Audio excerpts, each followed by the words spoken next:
Welcome to my YouTube channel Educo classes. My name is Manish और आप देख रहे हैं एडुको क्लासेस। स्टूडेंट्स, आज हम बात करेंगे क्लास 10th का जेंडर, रिलीजन एंड कास्ट। आज हम इस वीडियो में हम डिस्कस करेंगे communalism, caste, religion and politics को।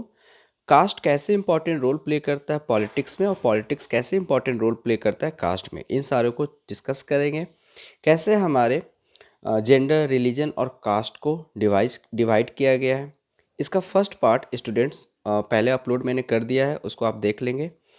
इस वीडियो में मैं आपको बताऊंगा आपके नोट्स और साथ ही साथ जो बोर्ड्स में जो क्वेश्चंस आते हैं उसको मैं कराते चलूँगा, ताकि आपको कहीं इधर उधर भटकने की ज़रूरत नहीं पड़ेगा और काफ़ी अच्छे से नोट्स आपको प्रोवाइड हो जाएंगे, जिससे आपके एग्ज़ाम्स में लिखने में हेल्प हो जाएगी। तो इस वीडियो को अंत तक देखें। वीडियो पसंद आए तो लाइक, शेयर और सब्सक्राइब ज़रूर करें। वीडियो को स्टार्ट करते हैं। तो आज के वीडियो में हम डिस्कस करेंगे रिलीजन, कम्युनलिज्म एंड पॉलिटिक्स को। अगर हम बात करें इंडिया की सिनारियो में, तो इंडिया जो है डिफरेंट टाइप्स के सोशल कास्ट में डिवाइडेड है। Division of society in cast based division जो है, अलग अलग रिलीजियस हमारे भारत जैसे देश में यहाँ डाइवर्सिटी है in culture, diversity in religion, diversity in caste देखने को मिलता है। तो और यहाँ का जो पॉपुलेशन है, India is the second most populated country in the world कह सकते हैं। तो religious differences are often expressed in the field of politics.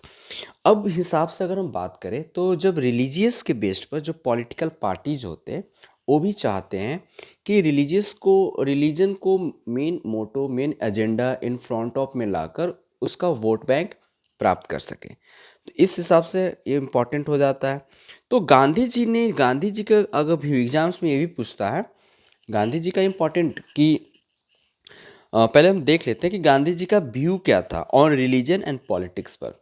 तो गांधी जी ने उन्होंने अपना जो व्यू दिया कि Gandhi ji used to say that religion can never be separated from politics.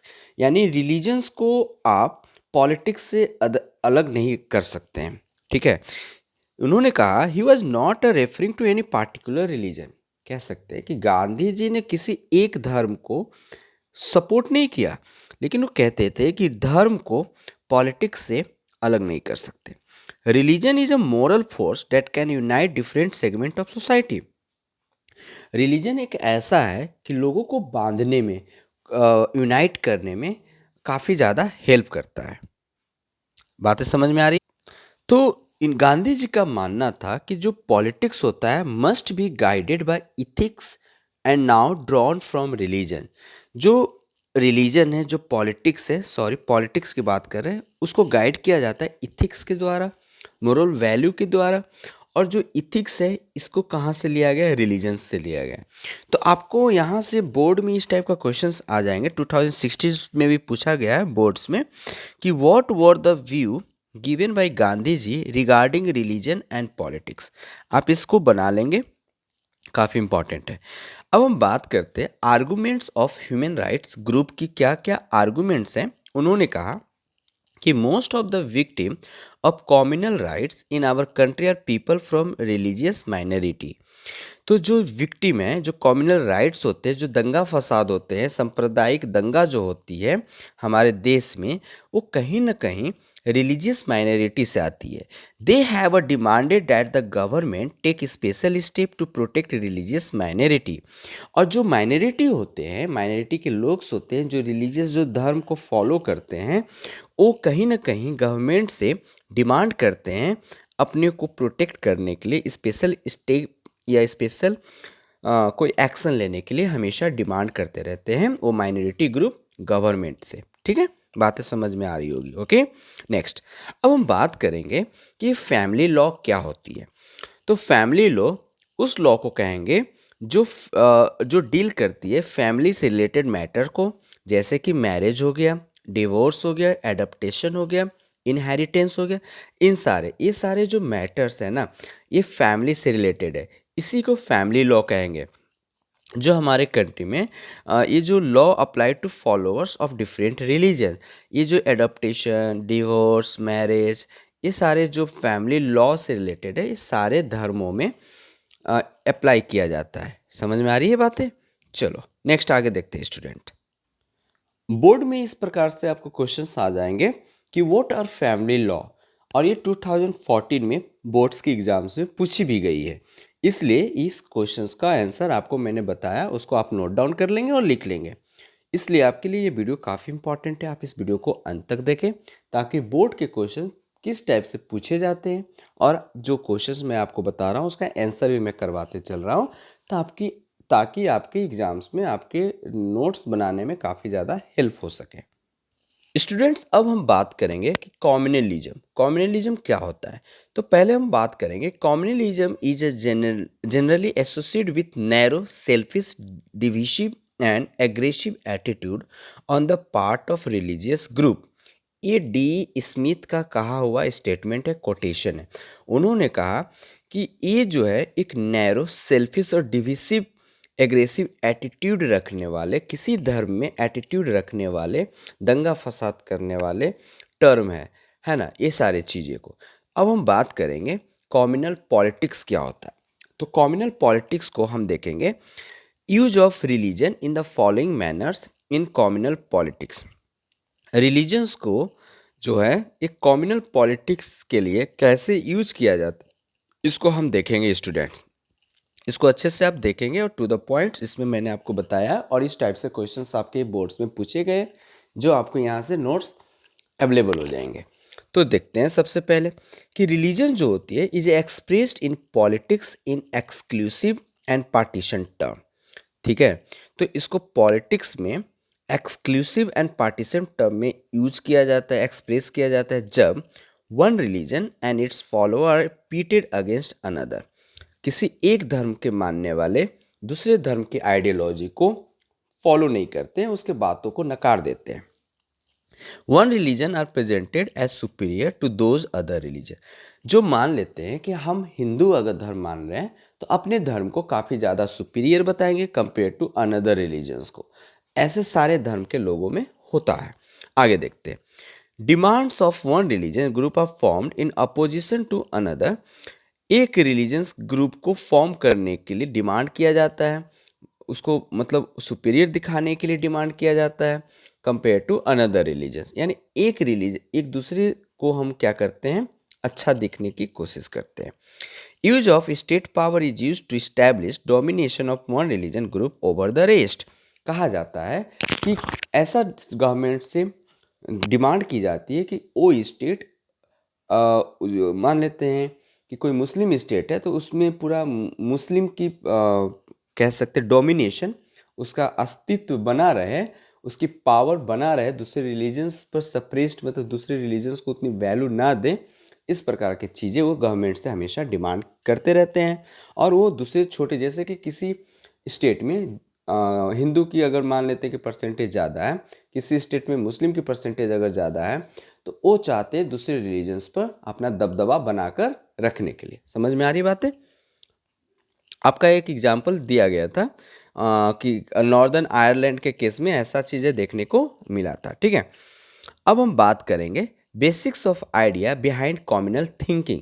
आखिर ये जो कॉम्युनल थिंकिंग है उसके पीछे क्या क्या आखिर रीजन क्या है, क्या क्या बेसिक आइडिया है, उसको डिस्कस कर लेंगे। ठीक है, ऐसा माना जाता है कि जो रिलीजन है ये सोल होता है किसी भी सोसाइटी का, बेसिक सोल होता है किसी भी सोसाइटी का। ठीक है, the followers of particular religion must belong to one community.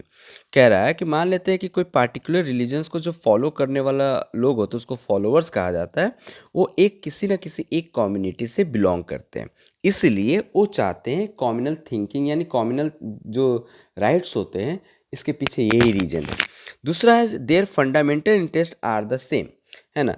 जो कम्युनल एक कम्युनिटी होते हैं, एक कम्युनल थिंकिंग रखने वाले जो लोग होते हैं, उनकी जो फंडामेंटल इंटरेस्ट होता है वो सेम होता है।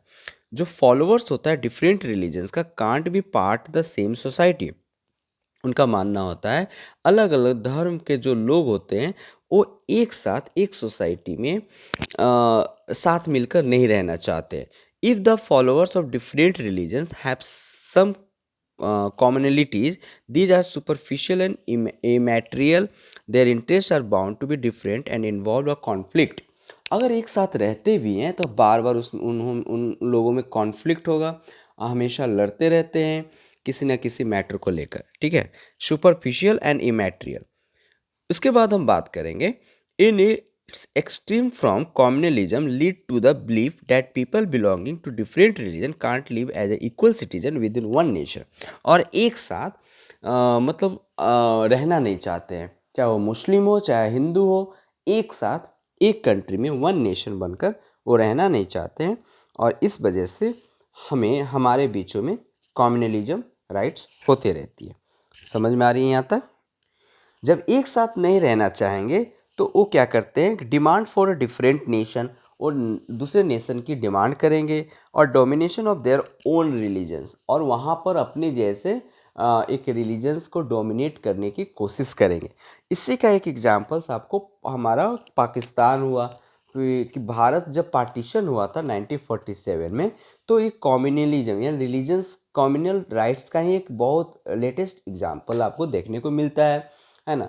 तो ये सारी चीज़ें हो जाता है। हम लोग क्या होते हैं कि अपने देश में बहुत सारे ऐसे हुआ है जो लैंग्वेज बेस पर हमारा स्टेट डिवाइड हो चुका है, और कम्युनलिज्म के बेस पर पूरा एक कंट्री डिवाइड हो गया है। तो इस तरीके से चीज़ों को हमारे सामने आती है। Everyone has several other roles, position and identity. और सारे रिलीजन्स में लोग जो होते हैं अपने पोजीशन और आइडेंटिटी को बनाने के लिए अपना दबदबा बनाए रखते हैं। There are many voices inside every community. बहुत सारे जो आवाज़ें हैं हर कम्युनिटी में उठते रहती है। All this voice have right to be heard. Therefore any attempt to bring all followers to one religion together in contest other than religion is bound to suppress many voices with in that community, है ना। यहाँ पर ये चीज़ें बातें हो रही है कि any attempt to bring all follower one religion together in contest other than religion bound suppress many voices with, जिसकी मान लेते हैं कि जिस कम्युनिटी जिस एरियाज में जिस रिलीजन्स की मेजोरिटी है वो माइनॉरिटी की वॉइसेस को सप्रेस कर देते हैं, दबा देते हैं। कहने का मतलब है कि अगर आपकी संख्या, आप किसी भी धर्म से बिलोंग करते हैं, उस धर्म की अगर आप परसेंटेज ज़्यादा है तो जो कम परसेंटेज वाले जो लोग होते हैं उनकी आवाज़ सुनी नहीं जाती, उनकी आवाज़ को दबा दिया जाता है। तो इस तरीके का चीज़ें हम कह सकते हैं कि आपको देखने को मिलता है। अब देखिए यहाँ से बोर्ड का क्वेश्चंस आपको निकल कर आएंगे। किस टाइप के बोर्ड में क्वेश्चंस पूछे जाते हैं उसको देख लेते हैं। क्वेश्चन आएंगे कि what is a communal politics. आपके एग्जाम्स में आएंगे कि what is the communal politics, तो आप लिख लेंगे ऊपर वाला जो मैंने आपको बताया। उसके बाद आपको आएगा कि explain the idea behind the communal politics. ये 2014 में बोर्ड में पूछी गई क्वेश्चन है जो मैं आपको बताया, और उसका आंसर भी आपको मैंने नोट्स के रूप में दे दिया हूँ। अब सेकंड क्वेश्चन जो पूछा गया है 2011 के बोर्ड में आया है, इसमें बोल रहा है कि how our religion difference expressed in politics, है ना। रिलीजियस को कैसे हम डिफरेंस रिलीजियस को कैसे एक्सप्रेस करते हैं पॉलिटिक्स में, इसका भी आंसर मैंने आपको बता दिया है। अब आगे चलते हैं। चलिए अब हम बात करेंगे, नेक्स्ट टॉपिक है हमारा कि different form of communalism. Communalism के डिफरेंट वो कौन कौन से अलग अलग फॉर्म है उसको देखेंगे। तो पहला communalism in everyday life belief. वो दंगा फसाद जो सांप्रदायिक दंगा है हमारे जो हर दिन के जो ऐसा कम्युनलिज्म क्या क्या है, किस टाइप से दंगा होता है, किस टाइप से बहस होते है, इसको देखेंगे। Argue to form a separate political unit. Next political mobilisation और रिलीजियस लाइंस एंड द अगली फॉर्म ऑफ कम्युनलिज्म। इन 4 पॉइंट को डिस्कस करते हैं वन बाय वन। तो हम बात करेंगे कि common people that fall to notice that they have developed a routine thinking on communal lines. हम अपने क्या होता है कि अपने आप को, अपने धर्म को हम अच्छा दिखाने के, अपने सुपीरियर दिखाने के लिए दूसरे धर्म को हम सप्रेस करते हैं, है ना। जैसे कि रिलीजियस सुपीरियरिटी को दिखाते हैं हम लोग, रिलीजियस प्रेजुडाइज को दिखाते हैं, स्टीरियोटाइप्स, रिलीजियस कम्युनिटी, इन सारे चीज़ों को हम लोग दिखाते हैं। तो ये डे टू डे लाइफ में ये सब चीज़ें चलती रहती है। दूसरी बात करते हैं urge to form separate political unit, है ना। अब यहाँ पर जो सेपरेट पॉलिटिकल यूनिट की जो डिमांड होती है, तो 2 कैटेगरी हो गए, एक मेजोरिटी कम्युनिटी, एक माइनॉरिटी कम्युनिटी। तो मेजोरिटी कम्युनिटी से जो बिलोंग करते हैं वो चाहते हैं अलग एक यूनिट को, और जो माइनॉरिटी कम्युनिटी से जो बिलोंग करते हैं वो एक अलग यूनिट चाहते हैं, सेपरेट यूनिट चाहते हैं। इस तरीके से चीज़ें यहाँ पर निकल कर सामने आती है। अब हम बात करेंगे political mobilisation on religious lines. हम पॉलिटिकली लोगों को मोबिलाइज करते हैं रिलीजन्स को। कैसे? जैसे कि हम लोग इन्वॉल्व करते हैं, उन सारी चीज़ों को यूज करते हैं, जैसे कि सिंबल हो गया, कोई भी रिलीजन से रिलेटेड या कोई भी पॉलिटिकल पार्टी सिंबल का यूज करता है, रिलीजियस लीडर्स को अपॉइंट करता है, उसको मतलब किसी एरियाज में, किसी रीजिम्स में अगर जो लीडर्स, जो रिलीजन्स ज़्यादा मेजोरिटी में है, उसका एक लीडर को खड़ा कर दिया जाता है, इमोशनल अपील किया जाता है, and plain fear in order to bring the followers of one religions together in the political arena. अब फोर्थ जो पॉइंट है, द अगली फॉर्म ऑफ कम्युनलिज्म। कभी कभी जो होता है ना, हम अपने दबदबा को बनाए रखने के लिए, अपने पावर को बनाए रखने के लिए कुछ कुछ अगली फॉर्म भी होती है, जैसे कि वॉयलेंस, कम्युनल वॉयलेंस हो जाती है, करवाया जाता है, राइट्स भी करवाया जाता है, मैसकर्स, इंडिया एंड पाकिस्तान, इसका लेटेस्ट एग्जांपल मैंने आपको बताया, ये इसी का कारण था कि उसमें दंगा हो गया, करवा दिया गया कुछ लीडर्स के द्वारा, और वो इंडिया अलग और पाकिस्तान अलग हो गया, दो पार्ट में डिवाइड हो गया। इसका नुकसान हमें आज तक भी झेलना पड़ रहा है। ठीक है, अब हम बात करेंगे secular provisions of the constitution. कहा जाता है कि 1976 में इंडिया एक सेकुलर कंट्री बनाई गई थी। यानी इसका मतलब ये है कि इंडिया का कोई अपना अपना धर्म नहीं होता है, सारे धर्म को एक इक्वल वे में मान्यता दिया गया है, वैल्यू दी गई है। तो ऑफिशियल अगर इंडिया की बात करें तो कोई भी रिलीजन्स इसका नहीं है। तो the ideology of secularism is the one of the basics and the fundamental structure of the Indian constitution. तो बेसिक और फंडामेंटल अगर हम बात करें, हमारा जो सेकुलरिज्म का है, वो एक कह सकते no any official religions of our country. तो इसमें चीज़ें आगे देखते हैं। तो पहले हम लोगों ने जाना कि यहाँ पर कोई अपना ये अपना धर्म, रिलीज ऑफिशियल कोई धर्म नहीं है, लेकिन कुछ ऐसे कंट्री है जहाँ पर उनकी अपनी धर्म होती है। जैसे कि श्रीलंका की अगर हम बात करें तो वहाँ पर बुद्धिज्म है। अगर हम पाकिस्तान की बात करें तो पाकिस्तान एक इस्लामिक कंट्री है। अगर हम बात करें इंग्लैंड की तो इंग्लैंड एक क्रिश्चियनिटी कंट्री है। लेकिन इंडिया का कोई अपना धर्म नहीं है, रिलीजन्स नहीं है, इसलिए इंडिया को सेकुलर कंट्री कहा गया है। समझ में आ गई बातें? चलिए आगे हम बात करते हैं। तो सेकुलर वर्ड कब जोड़ा गया था? 42 अमेंडमेंट संशोधन किया गया था हमारे संविधान में 1976 में, इसे जोड़ दिया गया था। तब से इंडिया एक सेकुलर कंट्री बन गई। ठीक है, अब हम बात करेंगे आर्टिकल 25 से 28 के बीच में। यहाँ पर बताया गया है कि right to practice, profess, propagate any religion. यानी 25 से लेकर 28 में तक के आर्टिकल्स में ये बोला गया कि आप कोई भी धर्म के हो, आप अपने धर्म को मानने, प्रैक्टिस करने के लिए आप स्वतंत्र रूप से आज़ाद हैं। अब हम बात करेंगे आर्टिकल 15 और आर्टिकल 16। ये बोलता है कि कोई भी डिस्क्रिमिनेशन या भेदभाव अगर आप रिलीजियस धर्म के नाम पर, कास्ट के नाम पर अगर आप करते हैं तो आप एक दंडनीय अपराध की श्रेणी में आ जाएंगे और आपको जेल कर दिया जाएगा। बात नेक्स्ट करते हैं, constitution also allow state power to intervene in matter of religions to ensure equality with in religious community, example ban on untouchability, है ना। तो हम ग्राउंड लेवल पर अनटचेबिलिटी जो आर्टिकल 17 में मेंशन है उसके बेस पर किसी को डिस्क्रिमिनेट नहीं कर सकते हैं, रिलीजन के बेस पर किसी को डिस्क्रिमिनेट नहीं कर सकते हैं। इन सारी चीज़ों को हम कह सकते हैं कि आर्टिकल में, संविधान में बहुत मेंशन है, जिसको हम अपने लाइफ को अच्छा करने के लिए यूटिलाइज करते हैं। चलिए अब यहाँ से क्वेश्चन बनती है, या बोर्ड में क्वेश्चन पूछा भी गया है 2018 और 2010 में बोर्ड्स में क्वेश्चंस आए हैं। तो उसको देख लेते हैं किस टाइप का क्वेश्चंस आपको बोर्ड्स में आए हैं और आपको कैसे आगे इस पॉइंट्स को याद रखना है। तो देखते हैं। तो पहला जो 2018 में क्वेश्चंस आया था वो था, secularism is not a ideology of some political party or persons, ठीक है, but it one of the foundation of our country, examine the statement. बहुत important, very very important question, VVI, इसको वीवीआई कर दीजिए। हाँ, नेक्स्ट क्वेश्चन जो board में पूछी गई है वो 2010 में है। उसका क्वेश्चन से है, how does the constitution of India ensure secularism. ठीक है, नेक्स्ट क्वेश्चन जो है बहुत very very important question 2010, 11, 12 and 13, ये 4 साल में लगातार पूछी गई है। देखते हैं question. Mention constitution provision that make India secular state. ठीक है, what is the secular state? अब क्वेश्चन 2012 में पूछी गई है कि सेकुलर स्टेट किसे कहते हैं and how does the constitution of India ensure that India remains a secular states. तो ये सारे बोर्ड्स में क्वेश्चंस पूछे गए हैं और इसका आंसर मैंने अभी आपको करवाया है। उस सारे को आप याद कर लेंगे, नोट्स बना लेंगे, आपके लिए काफ़ी ज़्यादा इंपॉर्टेंट होगा। चलिए आगे देखते हैं कास्ट एंड पॉलिटिक्स। तो पहले हम जानेंगे फीचर्स ऑफ कास्टिज्म।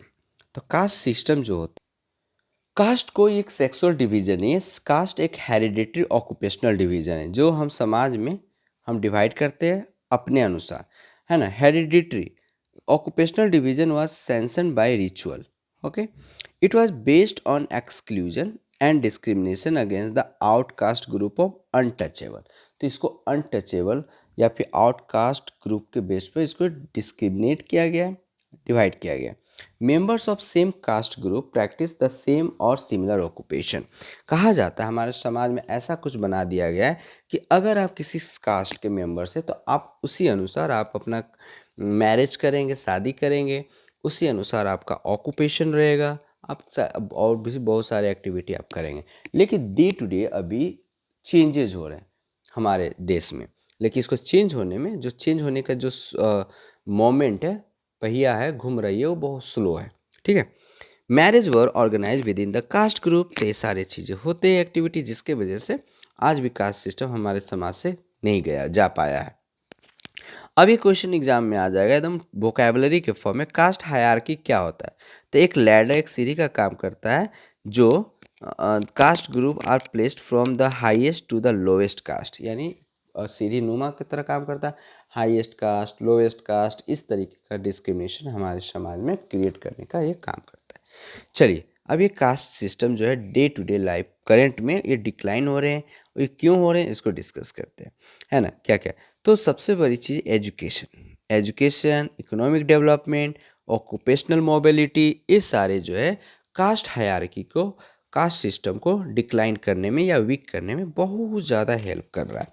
तो आगे देखते हैं इसमें, जैसे कि बहुत सारे ऐसे लीडर्स हैं जो जिन्होंने अपना इम्पॉर्टेंट रोल प्ले किया, जैसे कि ज्योतिबा फुले हो गए, गांधी जी हो गए, B.R. अम्बेडकर, पेरियार रामास्वामी नायकर, ये सारे बहुत सारे कास्ट डिस्क्रिमिनेशन के अगेंस्ट में बहुत सारे मूवमेंट इन्होंने स्टार्ट किया था और जो सक्सेसफुल रहा। इन्होंने इक्वालिटी की बात कही थी, कास्ट इक्वालिटी की बात कही थी इनइक्वालिटी के प्लेस पर। ठीक है, उसके बाद बात करेंगे एक डिक्लाइन होने का कारण, एक अर्बनाइजेशन भी रहा and growth. Urbanisation and growth ये भी कास्ट डिक्लाइनेशन में काफ़ी इंपॉर्टेंट रोल प्ले किया। Education has helped in weakening of caste constitution. occupational mobility, choice of occupation is breaking the old nation of caste hierarchy। हम अब किसी भी occupation को कर सकते हैं, चॉइस ऑफ ऑक्यूपेशन भी कास्ट सिस्टम को ख़त्म करने में काफ़ी ज़्यादा इंपॉर्टेंट रोल प्ले किया है। समझ में आ रही बात है?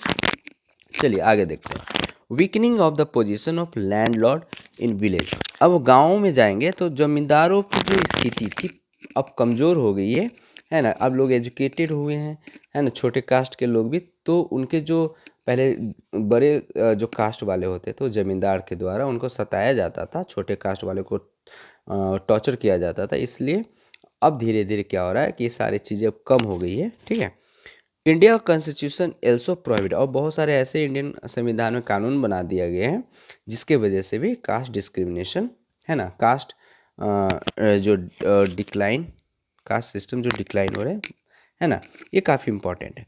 अब यहाँ से बोर्ड में क्वेश्चंस भी पूछ लिए जाते हैं, अब कुछ क्वेश्चंस पूछे भी गए हैं तो उसको मैं डिस्कस कर रहा हूँ। चलिए 2012 और 2016 में ये क्वेश्चन आया है कि describe any 5 feature of the caste system in India. India जो का 5 फीचर्स बताना है कास्ट सिस्टम के बारे में, तो इसको आप लिख लेंगे। ठीक है, what is the meant by caste hierarchy, caste hierarchy क्या होता है, और explain the role of caste in Indian politics. Caste का क्या रोल है इंडियन पॉलिटिक्स में, उसको भी एक्सप्लेन करना है। आप कर देंगे? बिल्कुल, आप तो कर लेंगे, बिल्कुल। आप इतने होनहार स्टूडेंट हैं कि आप सारे कर लेंगे, पढ़ क्यों रहे हैं, है ना। इतने अच्छे से आपको मैं बता रहा हूँ तो आप ये सारे आंसर करके मुझे दिखाएंगे। ठीक है, चलिए बच्चे आगे देखते हैं। Discuss the reasons for the decline of the caste system. उन सारे रीजन को डिस्कस करना है जो कास्ट सिस्टम को डिक्लाइन करने में हेल्प कर रहा है ना। तो ये 2010 और 12 में पूछा गया है। चलिए आगे देखते हैं। लेकिन इतना सारा कुछ होने के बाद भी आज भी कास्ट सिस्टम हमारे समाज में दिखते हैं और ये कास्ट सिस्टम आज भी डिसअपियर्ड नहीं हुए, गायब नहीं हुए। आगे इसके पीछे बहुत सारे कारण हैं। पहला कारण को discuss, most people still prefer marriage with in their own caste. बहुत सारे ऐसे लोग हैं कि अपने कास्ट में ही शादी करना चाहते हैं। इसके वजह से भी ये अभी कास्ट सिस्टम अभी ख़त्म नहीं हुआ।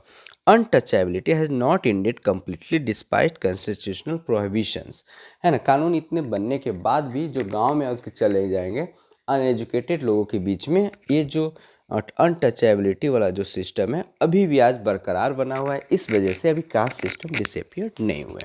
अब आगे देखते हैं। The effect of century of advantage and disadvantage continue to be felt today, है ना। नेक्स्ट हम बात करेंगे those caste group still lag behind which were deny access to education. जो कास्ट अभी भी फाइनेंशियली वीक है वो अभी बच्चों को एजुकेशन, हायर एजुकेशन नहीं दे पाते, है ना। Caste continue to be closely link to economic status, है ना। तो कास्ट जो है इकोनॉमिक स्टेटस से भी जोड़ दिया जाता है। बहुत सारे जो ऐसे कास्ट को बहुत सारे ऐसे गरीब जो लोग हैं वो उनके पास फाइनेंशियली वीक होता है तो इसका मतलब ये समझा जाता है कि वो छोटे कास्ट से है। जैसे कि larger presence of upper caste among the urban middle class, है ना। अपर कास्ट का जो दबदबा है वो देखा गया है छोटे कास्ट और मिडिल क्लास पर ज़्यादा रहता है, ठीक है। चलिए आगे देखते हैं। इस टाइप के क्वेश्चंस आपको यहाँ से क्वेश्चंस पूछ लिए जाते हैं और बोर्ड में भी क्वेश्चंस पूछे गए हैं तो उनको डिस्कस कर लेते हैं। बोर्ड वाले जितने भी क्वेश्चन आपको मैं करवा रहा हूँ बच्चे वो सारे आप कर लेंगे ताकि आपके एग्जाम्स में यहाँ से इस चैप्टर से एक भी क्वेश्चन छूटनी नहीं चाहिए, ठीक है। तो देखते हैं। तो caste has not still disappeared from contemporary India, give any 3 examples and now to justify the statement. ये सारी चीज़ें आप यहाँ से आंसर दे सकते हैं, ठीक है। चलिए अब हम बात करेंगे form of casteism in Indian politics, है ना। कास्टिज्म कैसे इंडियन पॉलिटिक्स में फॉर्म करता है इसको देखते हैं, ठीक है।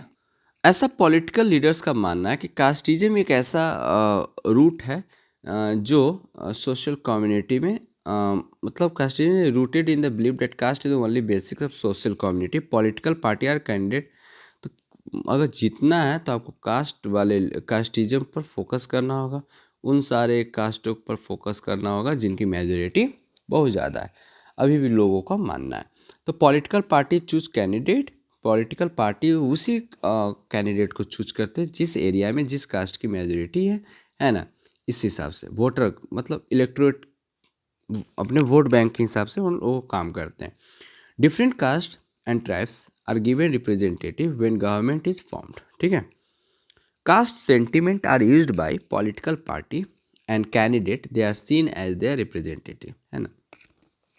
तो कास्ट सेंटिमेंट जो होता है पॉलिटिकल पार्टी कास्ट सेंटिमेंट का यूज करते हैं अपने कैंडिडेट के लिए और उस हिसाब से वो अपील करते हैं वोट बैंक के लिए, ठीक है। यूनिवर्सल एडल्ट फ्रेंचाइजी की अगर हम बात करें जिसमें 18 साल से ऊपर वाले सारे लोग वोट दे सकते हैं, 1 पर्सन 1 वोट सिस्टम बनाया गया has compelled politics leader to give important to even those people treated as a low or inferior. Clear है यहाँ तक। चलिए आगे देखते हैं।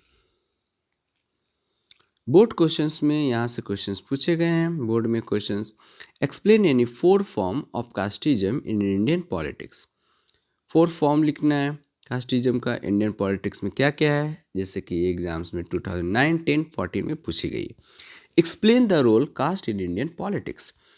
कास्ट रोल का इंडियन पॉलिटिक्स, कास्ट का क्या इंपॉर्टेंट रोल है इंडियन पॉलिटिक्स में, उसको लिखना था। 2016 में पूछी गई है क्वेश्चंस, ठीक है। अब ये क्वेश्चन आता है क्या इलेक्शन हमेशा कास्ट से रिलेटेड होता है? नो। तो election are not always related to caste effect. कैसे कि parliamentary constituency, no parliamentary constituency has a clear majority of one single caste. कोई भी कंस्टिट्यूएंसी एक सिंगल कास्ट के बेस्ड पर हो ऐसा नहीं होता है। Vote of the other caste also matter, दूसरे कास्ट के भी वोट मैटर करते हैं। इसीलिए ऐसा नहीं है कि एक मान लेते हैं कि किसी कंस्टिट्यूएंसी में अगर किसी कास्ट की मेजोरिटी ज़्यादा है तो इसका मतलब ये नहीं है कि उस कंस्टिट्यूएंसी में सिर्फ उसी का दबदबा रहेगा या उसी का ही बोलबाला चलेगा, ऐसा कुछ रहे, ऐसा नहीं है। No party wins the vote of all the beats of caste और कम्युनिटी, है ना। तो कह सकते हैं कि no the party wins the votes of all the beats of caste और कम्युनिटी। तो सारे जो एक कैंडिडेट होता है, कोई एक कास्ट के से जीते और वो हमेशा एक ही कास्ट के वोट बैंक पर चले, ऐसा नहीं है, वो सारे कास्ट की वोट बैंक पर चलती है। Many candidate from the same caste divided the vote while many votes have no candidate from their caste. बहुत सारा ऐसा भी होता है कि एक कास्ट में वोट जो होती है डिवाइडेड होती है। कोई ज़रूरी नहीं है कि अगर मान लेते हैं कि मैं मुस्लिम हूँ तो मुस्लिम का सारा वोट कांग्रेस की तरफ जाए या बीजेपी की तरफ जाए, उसमें बहुत सारे डिवाइडेड भी होती है, ठीक है। यहाँ तक कि फैमिली में के मेंबर्स, मान लेते हैं एक घर में 4 मेंबर्स हैं, तो किसी किसी ने बीजेपी को दे दिया, किसी ने कांग्रेस को दे दिया, किसी ने लोजपा को दे दिया, इस तरीके से वोट बैंक बढ़ जाते हैं, घर में खुद देखने को मिलता है ना। सिटिंग एमपी और MLA also election loss election from the same constituency, the same voters vote against them. कभी कभी वो हार भी जाते हैं, ऐसा नहीं है। चलिए आगे देखते हैं। अब क्वेश्चन ये आता है कि वो कौन कौन सा फैक्टर है, कौन कौन सा अदर फैक्टर है जो कास्ट दैट इन्फ्लुएंस पॉलिटिक्स, जो कास्ट जो है पॉलिटिक्स को प्रभावित करती है, इन्फ्लुएंस करती है। Caste is not the only factor that influence politics. Caste ही सिर्फ ऐसा है, कास्ट ही सिर्फ है जो पॉलिटिक्स को अफेक्ट करता है, इन्फ्लुएंस करता है, ऐसा नहीं है। सम अदर फैक्टर, कुछ और भी फैक्टर है जो वोटिंग पर प्रेफरेंस को भी अफेक्ट करता है। देखते हैं। Voters having strong attachment with any political party. जो वोटर्स होते हैं किसी भी पॉलिटिकल पार्टी से काफ़ी ज़्यादा अच्छे से अटैचमेंट होता है ना। तो discarding the caste aspect, rich and poor or men and women from the same caste vote very differently, है ना। कभी कभी जो गरीब अमीर महिला पुरुष इन सारे का वोट जो होता है अलग अलग पार्टियों के साथ जुड़े होते हैं या सेम भी होते हैं। People from the same caste or community many have different interests that decide voting preference. Assessment of the performance of the government and popular rating of the leaders are often deceived in election. तो ये सारी चीज़ें आपको देखने को मिलता है, ठीक है। यहाँ से आपको क्वेश्चंस आ जाएंगे। Beside caste which other factor do matter in electoral politics. 2013 में क्वेश्चन पूछा गया, ठीक है ना। Caste which other factor do matter electoral politics. Electoral politics में कास्ट को छोड़कर या कास्ट के अलावा और कौन कौन सा फैक्टर है जो अफेक्ट करता है उसको डिस्कस करने की बात कही गई, ठीक है। यहाँ कुछ आपको ग्लोसरी दे रखा हूँ जिसको हेल्प से आपको वो टर्म समझ में आ जाएगा। जब अर्बनाइजेशन मतलब जो एक ऐसी मेजॉरिटी पॉपुलेशन जो रूरल एरिया से अर्बन एरियाज में शिफ्ट करता है उसको अर्बनाइजेशन कहते हैं बच्चे। Occupational mobility, shift from one occupation to another, usually when a new generation take up occupational other than those practiced by their ancestors. Caste hierarchy, a ladder-like formation in which all the caste groups are placed from the highest to the lowest caste, ठीक है। अब हम बात करेंगे बच्चे politics and cast को। Politics in cast, politics कैसे cast में इंपॉर्टेंट रोल प्ले करता है इसको देखते हैं, ठीक है। तो पॉलिटिक्स जो होती है इन्फ्लुएंस करती है कास्ट को। We can say caste also get politicised. Caste जो होता है पॉलिटिसाइज्ड हो जाता है। Politicians of caste can take following form, okay. तो each caste group try to became bigger by incorporate with it neighboring caste or subcaste which were earlier excluded from it.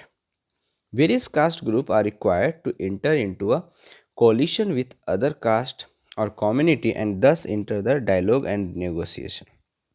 New kind of caste group have come up in political arena like backward, forward caste group. तो इसको समझा देता हूँ मैं आप।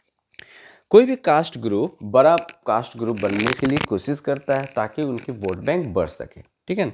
जो caste groups होता है वो रिक्वायर्ड मतलब उनकी जो मांग होती है कि जो अदर कास्ट कम्युनिटी है उसके साथ कोलिशन बनाकर रखे, डायलॉग नेगोशिएशन ये सारा मतलब वार्ता कर सके, नेगोशिएट कर सके, डायलॉग कर सके और एक पार्टी को फॉर्म कर सके। जो न्यू काइंड्स के कास्ट ग्रुप्स होते हैं पॉलिटिकल है ना, जैसे बैकवर्ड हो गया, फॉरवर्ड, सारे मिलकर रहना चाहते हैं और आगे ताकि वो लोगों की वोट को एक्वायर कर सके। बोर्ड में इस टाइप का क्वेश्चन पूछे गए हैं। 2010 में जो पूछी गई क्वेश्चन है कि what way does politics influenced caste system, वो कौन कौन सा वे है जो पॉलिटिक कास्ट सिस्टम को इन्फ्लुएंस करता है। नेक्स्ट क्वेश्चन है कि how far it correct to say that it is not political that get caste ridden but it is the caste and gets politicised, explain it. Okay, next positive effect हम देखेंगे, advantage और disadvantage. तो पहला हम advantage देखें। Many जो disadvantage community होती है, जो मतलब माइनॉरिटी कम्युनिटी होती है, जो ज़्यादा डेवलप नहीं होती है, वो get attention and space to demand their share in politics. ठीक है, दलित और ओबीसी जो कास्ट वाले होते हैं इंपॉर्टेंट रोल प्ले करते हैं डिसीजन मेकिंग में। नेक्स्ट बात करेंगे पॉलिटिकल और non political negotiation agitation have demanded and end to discriminate, more dignity and better access to land resources and opportunity. Negative effect क्या क्या है? Too much attention to caste is not healthy for democracy. Caste जो है democracy के लिए healthy नहीं माना जाता है। It can divert attention from pressing issue like poverty, development and corruption. Caste based divisions can lead to tension, conflict and even violence. तो caste based division होता है जो टेंशन क्रिएट करता है, कॉन्फ्लिक्ट क्रिएट करता है और वायलेंस क्रिएट करता है, इन सारे चीज़ों करता है। तो ये आज का सेशन यहीं तक था बच्चों। आपको ये वीडियो कैसी लगी आप मुझे बताएंगे कमेंट करके, और आप ये सारे नोट्स आप नोट डाउन कर लेंगे या मेरे वीडियो को देख लेंगे। मैं इसको टेलीग्राम चैनल पर भी शेयर कर दूंगा, जहाँ पर @educo क्लासेस करके रहेगा, आप उस वहाँ से भी इस नोट्स को डाउनलोड कर सकते हैं। तो नेक्स्ट वीडियो के साथ मिलते हैं बच्चे। आप लोग अपना ख्याल रखेंगे, तब तक के लिए जय हिंद।